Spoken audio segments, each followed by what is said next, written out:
And welcome into another episode of Devil Dash. I'm Wills, joined by Josh. This is our 29th episode now, so Something around there. yeah, something either 29 or 30. We couldn't decide, but we're going to be talking about, a lot of our title of this is Offseason, an off-season of questions. What this basketball team is going to look like is really the biggest question mark, really hanging around this athletic program in general.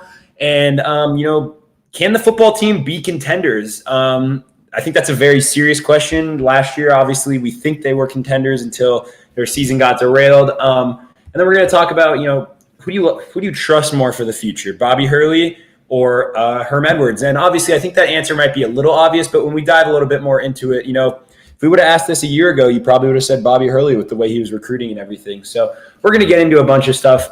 First topic, though, is about this basketball team. Do you think they can be worse than last year? I know there's 10 new faces coming in. It's going to be quite a crazy experience for fans. I'll put it at that, where they're going to have to learn a lot of new players where it hasn't been like that in the past. We've had Remy Martin, we've had Trey Holder, we've had Cody Justice, we've had Shannon Evans. We've had a lot of household names. We had a few Lou Dorts, that have been one and dones, but really this is going to be, outside of Kamani Lawrence and Jalen Graham, pretty much an entire new roster. So do you think this team can really do any worse than last season, considering they will have some talent? Yeah, I think it's a valid question. When you look at the big scope of things, I think, just Bobby Hurley bringing a team back into, is it Desert Financial Arena? Just with some fans, look, it's going to be hype again. Everyone's going to be pumped up. Anything this next year, I promise you, is going to be better than, what Sundale fans are expecting last year. Talent-wise, I don't think, we're going to be there, but I think we're probably going to put together a better, consistent season. We're going to have a more consistent, play, more flow during this team, better practices, everything that comes with the game, not being interrupted every week or two. When we look at, the smaller scale, there's going to be some growing pains that we have to go through because, like you said, we got 10 new faces coming in this team.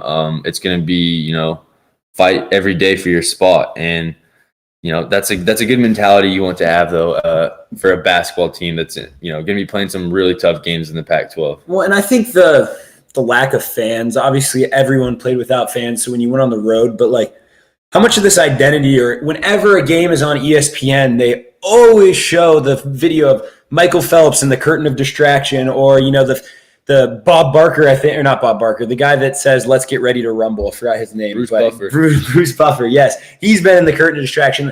That is almost famous now for, our home court advantage. Our football team has a thing hanging above in the rafters that says, "Abandon all hope, ye who enter here," which is kind of lame. But shout out to Matt Berry for putting that curtain distraction ASU on the spotlight. Yeah, I think our fans are very, very important to this team, especially. I mean, we talked about it during the season. Players like Remy Martin, who I called it out. It was right. It was a little unfair, right after his grandparents passed away, but one of his grandparents passed away. Excuse me.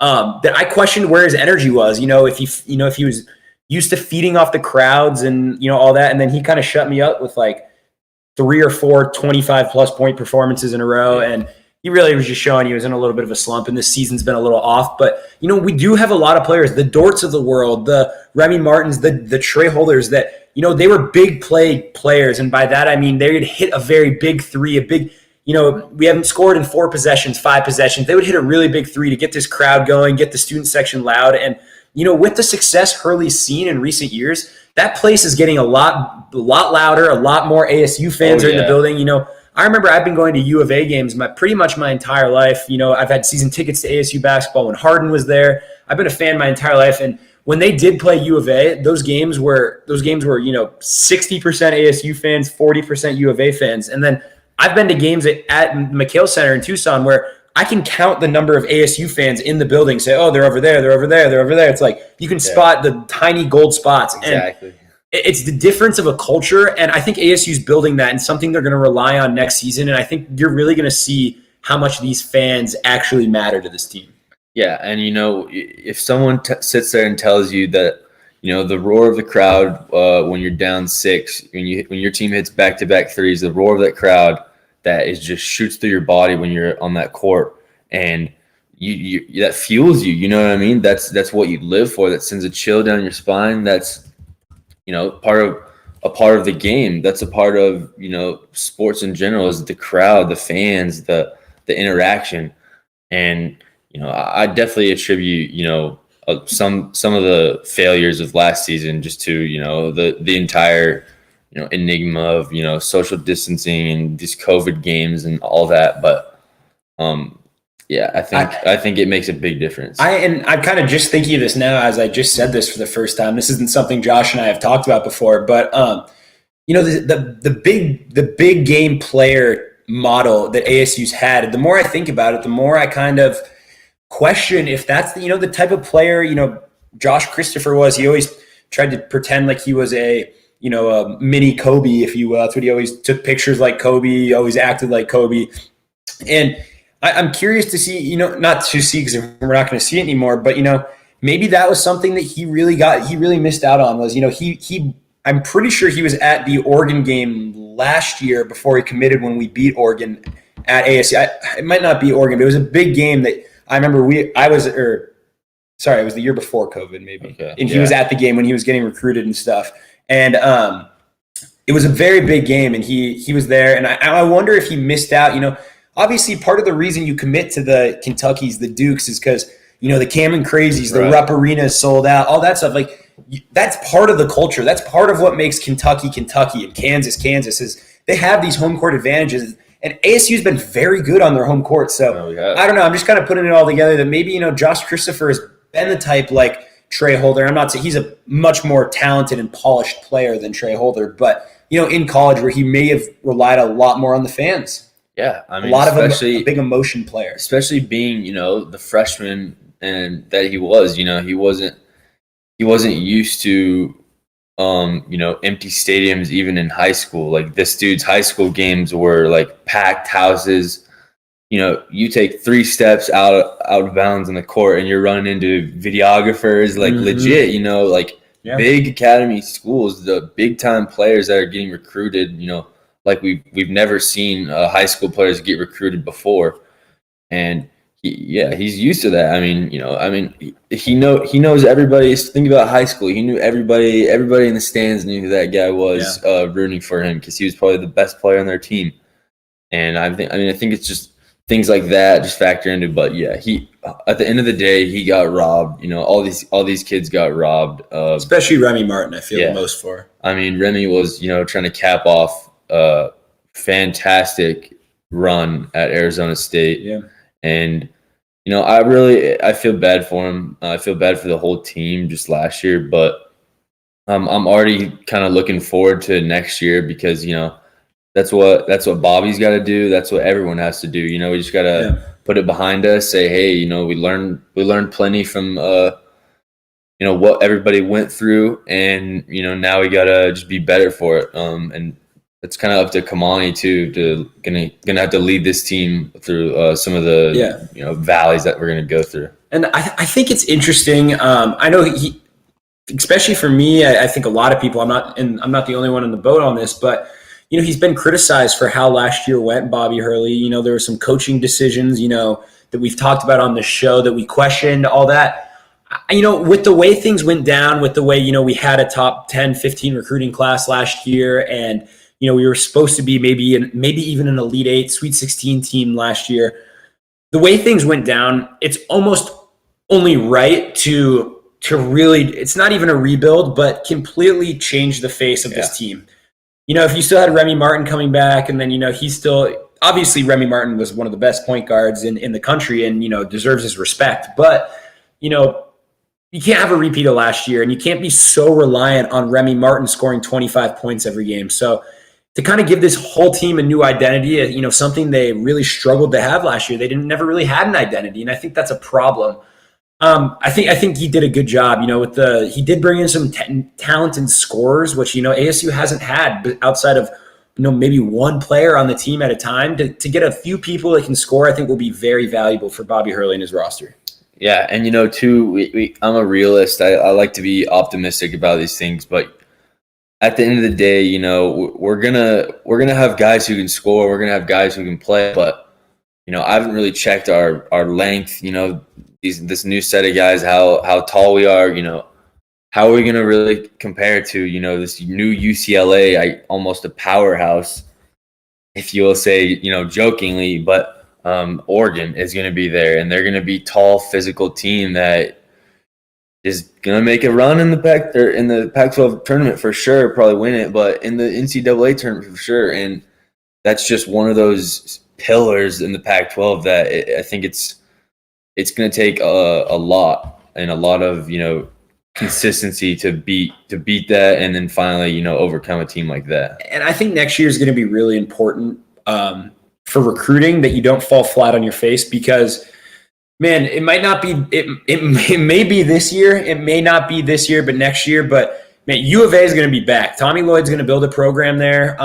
Expect them to be back, probably not this year, but the year after, and they're going to be a top, if not a top, 5 team like they used to be under Sean Miller. They'll be a top 15 team just based on their, on their history alone of being, not necessarily blue blood status, but like the 1B of programs right below them, So that's where I kind of put Oregon too. Oregon's they've got the pieces. You know what I mean? Oregon has still 0 national championships, but they're consistently good every year and always a threat to make a Sweet 16 run in the tournament, or upset a number 1 seed, something like that. I think it's going to be really important to try to stay ahead of U of A on that recruiting trail. And I think this one year, it's going to be Tommy Lloyd's first year, and I think it's going to be really important. Well, yeah, especially recruiting in state, like you talked about last episode.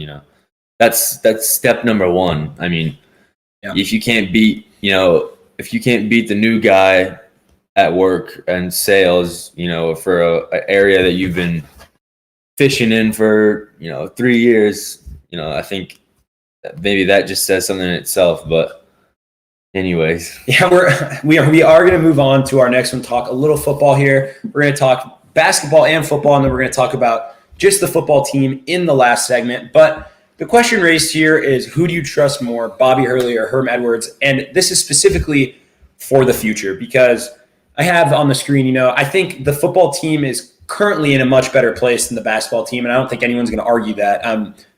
We're going to talk about next.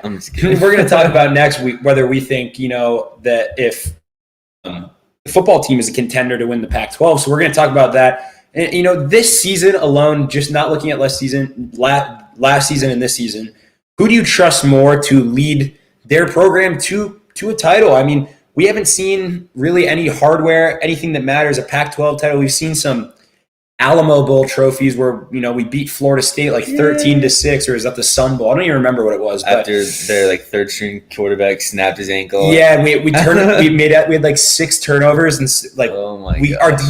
We had 6. Our defense had 6 turnovers, and we still almost lost the game. Yeah. And oh my gosh, that was bad. But besides that, who do you trust more for the future? Because like I said right in the opening, if we asked this question before the season last year, ASU had a top 10 recruiting class and was a preseason ranked team. ASU had, I don't even know if we were ranked at all last year because we lost their first game of the season. So who do you trust more for the next? I'm going to give it 3 to 5 year span. Obviously, I think basketball is a little more volatile on, if you have 2 bad seasons in a row, you're gone, because there's a lot of recruiting that you can get pretty blatant facts out of recruiting, whereas in football you're recruiting 20 to 30 guys for all you need is 1 to 2 guys to hit from that class, and that was a good recruiting class. So who do you trust more to be here and to be contending for, because Jaden Daniels is gone after next year. Yeah. We don't have a quarterback lined up after him. Who do you trust more for the next 3 to 5 years, Hurley or Edwards? I mean, quick answer, I'm going to go Herm. Just because, he's definitely in his respective sport, he's a more established name. Mm-hmm. So in that sense in itself, he's going to get more recruiting. Yeah. He's going to get more notoriety in his field and things of that nature. So that bodes well for him. I think Bobby Hurley, this is the one of the many steps in Bobby Hurley's coaching career. And Herm he's kind of just now getting back in the game. He's he found, he missed it a lot, and this is what he wants to do now. He likes the college coaching scene.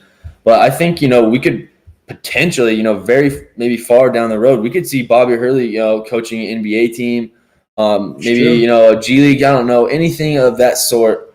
But I think this is a short stop in Bobby Hurley's coaching career. Yeah. And when you look at the big picture of things and like how last year went and his best recruiting class, I'm not sure if we overcome that again and see another 3-year span of us starting to build momentum and make it to the top.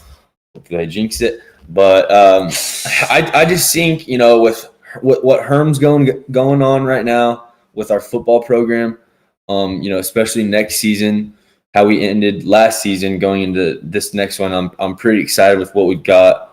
We've literally got like a 3-headed monster for our running backs right now. I know they probably won't be here all 3 years, but if we do good, it's going to attract good, and I think just the football program in itself is overall on the rise a little bit more. I mean, at the end of the day, I think this school has always kind of been a football school. I don't know if you guys heard of a guy named Pat Tillman who's pretty special here. And, football's a pretty special part of these ASU fans. And I think Herm's doing a good job right now. I'm excited for next year.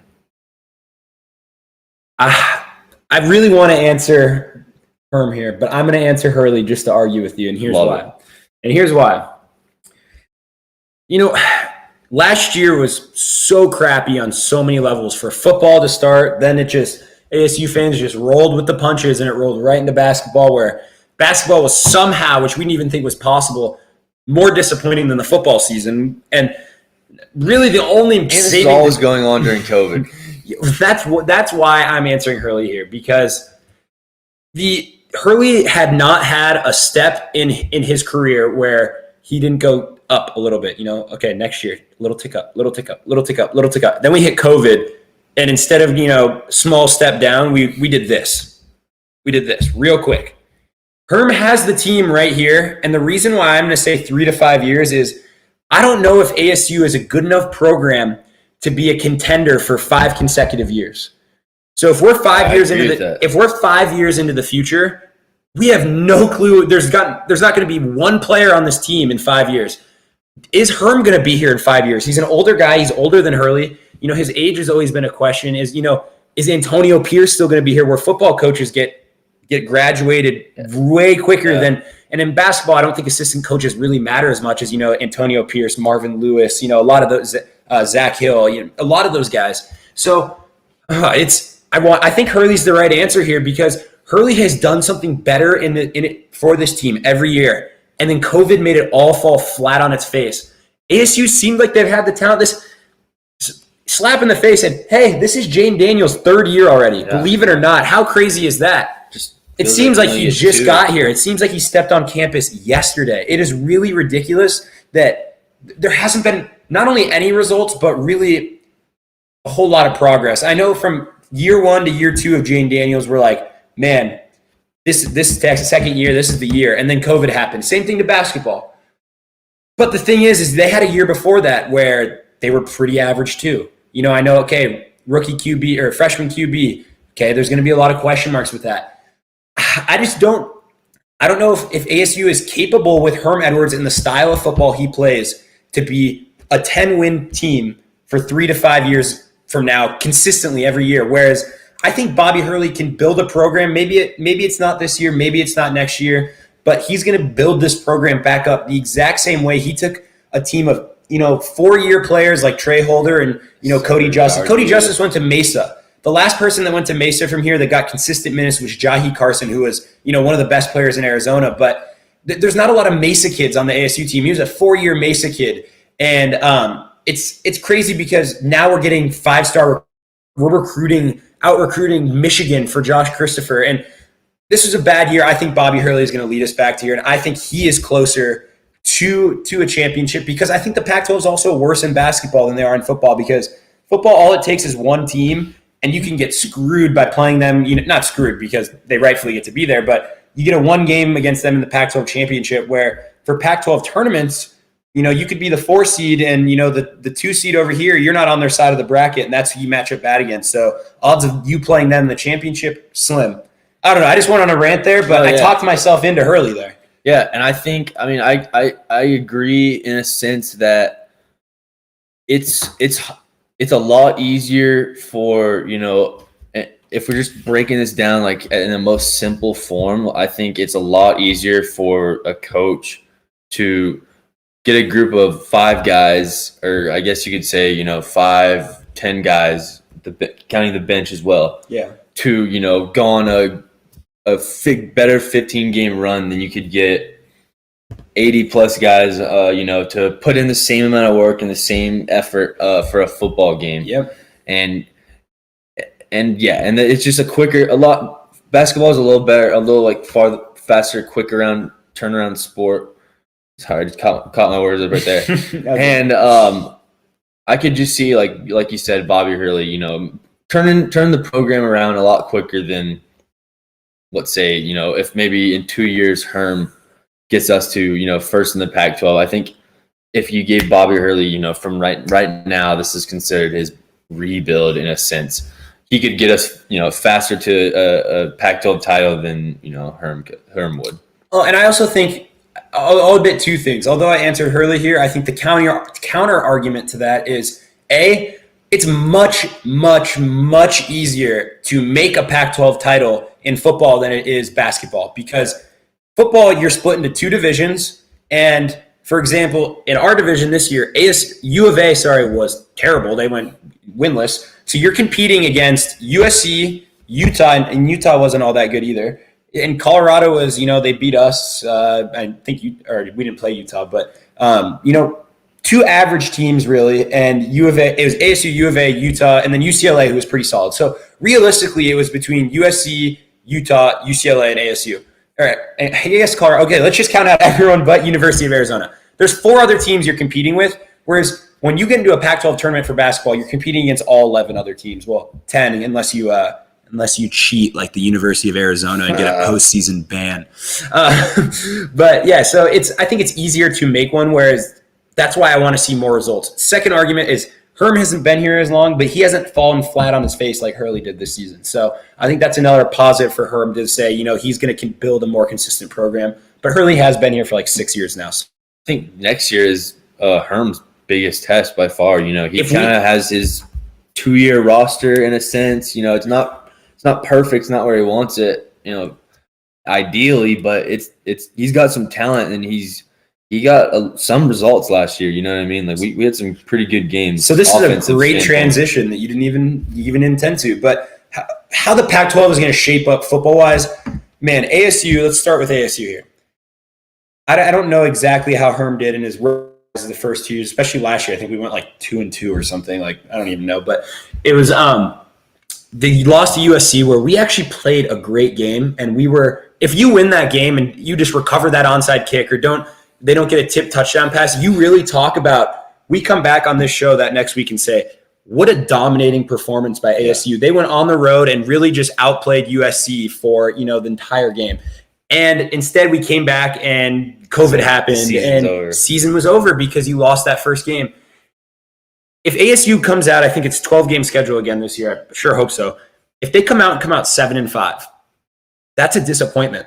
I want 9-3 and nothing else. Yeah, I mean, well, that just or more. That just more. says Sorry, not nothing else. But that just says that we drop 2 games to freaking U of A or like Colorado, and that can't happen. We can't have those slip ups, or even the Kent. We play Kent State for our second game. Ugly game.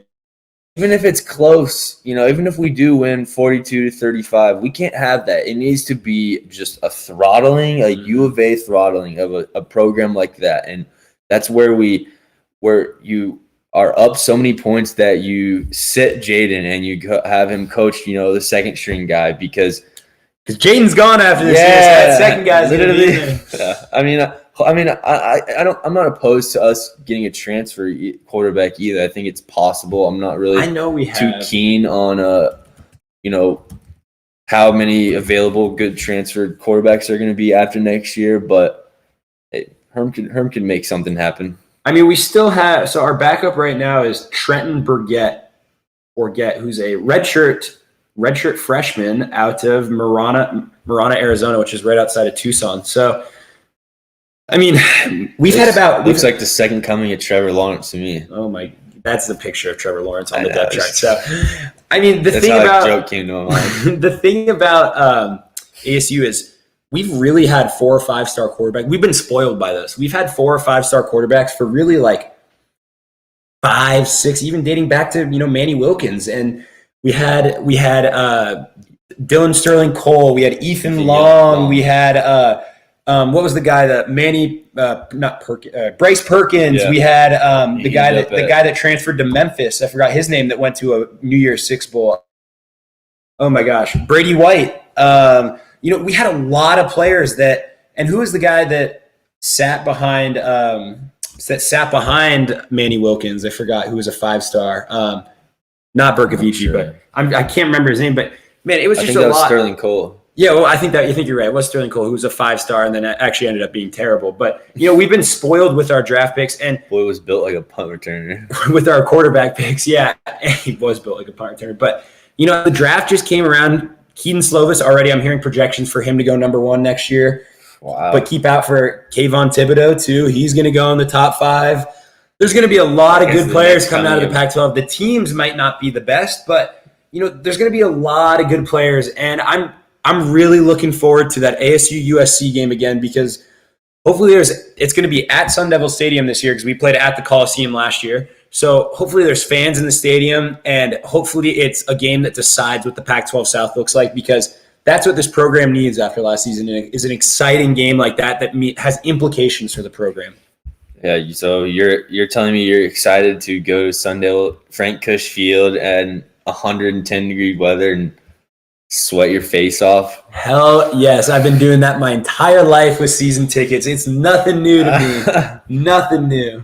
You're saying, I know it's better now because you can go to the beer garden and just refresh yourself when you're getting a little parched, huh? Oh, yeah. But, okay, we're almost out of time here. We're going to be wrapping up soon.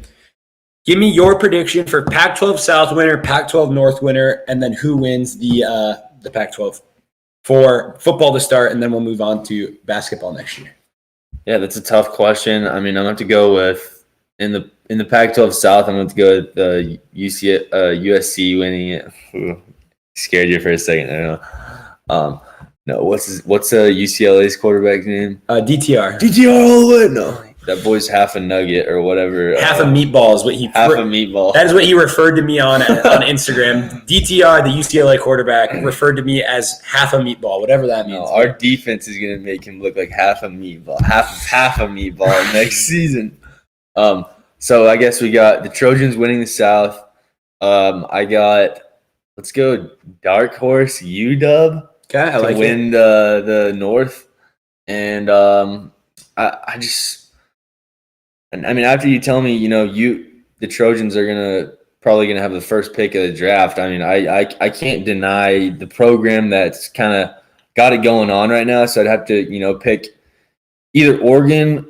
Oregon winning it would be a wild card kind of in a sense, but USC is probably gonna win the Pac-12 title. Yeah, I'll go quick here. I think ASU is going to win the Pac-12 South. Surprise, surprise. I think USC lost a lot in the draft. They lost a lot. And we'll see how they reload. Clay Helton, I'm still not a believer, Clay. Got to make me a believer. In the North, I think Oregon wins. I think they have too much talent. Their recruiting class is insane again.